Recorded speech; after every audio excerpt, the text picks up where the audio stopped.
ભારતના માનનીય વડાપ્રધાન શ્રી નરેન્દ્રભાઈ મોદીએ સૌપ્રથમ સંયુક્ત રાષ્ટ્રની સભામાં યોગ વિશે ચર્ચા કરી હતી.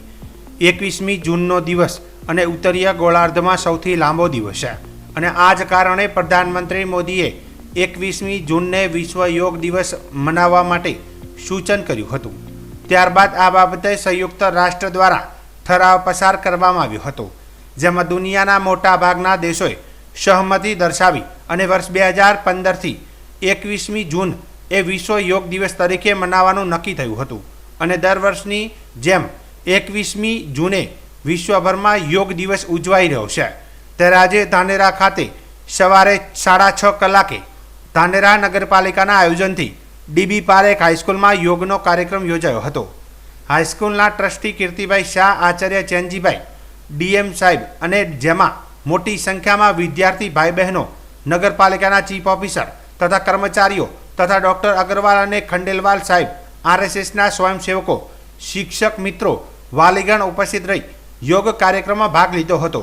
જ્યારે ધાનેરા મધુસૂદન વિલા ખાતે પણ સંકલ્પ સ્કૂલ તથા ભારતીય જનતા પાર્ટી દ્વારા અલગ અલગ યોગા કાર્યક્રમ રખાયો હતો, જેમાં પણ વિદ્યાર્થીઓ તથા ભાજપના વીઆર પુરોહિત, શહેર ભાજપ પ્રમુખ, મંત્રી, મહિલા મોરચાના યુવા સંગઠનના કાર્યકર્તાઓ હાજર રહીને યોગ દિવસના કાર્યક્રમને સફળ બનાવ્યો હતો. તો આ શરૂઆત વર્ષોથી કેમ કરી?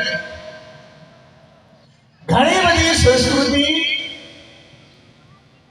આપણે ગુલામીની અંદર આપણે ભૂલતા ગયા છીએ.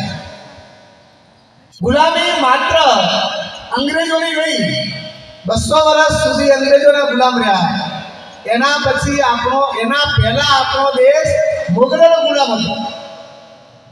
આ ગુલામોથી 1947માં મુક્ત થયા. એના પછી 2014ની અંદર માન્ય નરેન્દ્રભાઈ મોદી વડાપ્રધાન બન્યા. મે 14માં વડાપ્રધાન બન્યા. સપ્ટેમ્બર 14ની અંદર એમને આખા વિશ્વની અંદર આંતરરાષ્ટ્રીય યોગ દિવસ ઉજવાય એના માટેની દરખાસ્ત રજૂ કરી. 11 ડિસેમ્બર 2014ની અંદર 177 દેશોની સંમતિથી એને મંજૂરી મળી અને એના પછી પ્રથમ યોગ દિવસની ઉજવણી રાજપથ ખાતે દિલ્હી મુકામે માન્ય નરેન્દ્રભાઈના અધ્યક્ષમાં કરવામાં આવેલી. એ વખતે 84 દેશોના લોકો 38,985 લોકો ત્યાં આગળ એકત્રિત થઈને 35 મિનિટ સુધી યોગ કર્યો. એ નાની સુની વાત નથી. આજે 10મો વિશ્વ યોગ દિવસ છે. શ્રીનગરની અંદર માન્ય નરેન્દ્રભાઈ આજનો યોગ દિવસ ઉજવ્યો છે.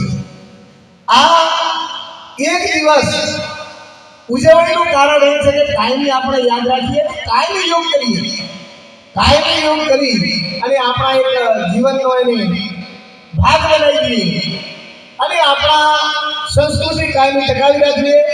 એ જ આપ સૌની વિનંતી. આસ્તો વડીલો, ભાઈઓ, બહેનોને અને બાળકોને શુભેચ્છાઓ પાઠવું છું. આપણા બધાના માનનીય નરેન્દ્રભાઈ મોદી આખા વિશ્વમાં સનાતન સંસ્કૃતિ અને એનો પાયાનો ભાગ એટલે યોગ એને પ્રસ્થાપિત કરવા માટે 21 જૂનનો દિવસ પસંદ કર્યો. આ એટલે આખા વિશ્વમાં કદાચ હિમાલયની ચોટીઓ હોય કે સાગરનું ઊંડાણ હોય, દુનિયાનો કોઈ દેશ બાકી નથી જ્યાં આજે આપણે આ યોગ ઉજવી રહ્યા છીએ.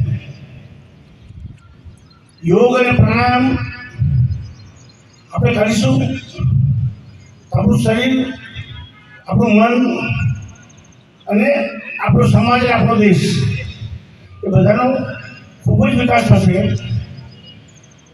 ખાસ વિનંતી છે કે આજે આપણે જે કરીએ છીએ એ રોજિંદા જીવનમાં દરરોજ કોઈ પણ હિસાબે અડધો કલાક આપણે બધા જ, ખાસ તો બાળકો હોય, વિદ્યાર્થીઓ કરીએ, બધા આપણો ખૂબ જ સર્વાંગી વિકાસ થશે અને આપણે ઉત્તરોત્તર પ્રગતિ કરીશું.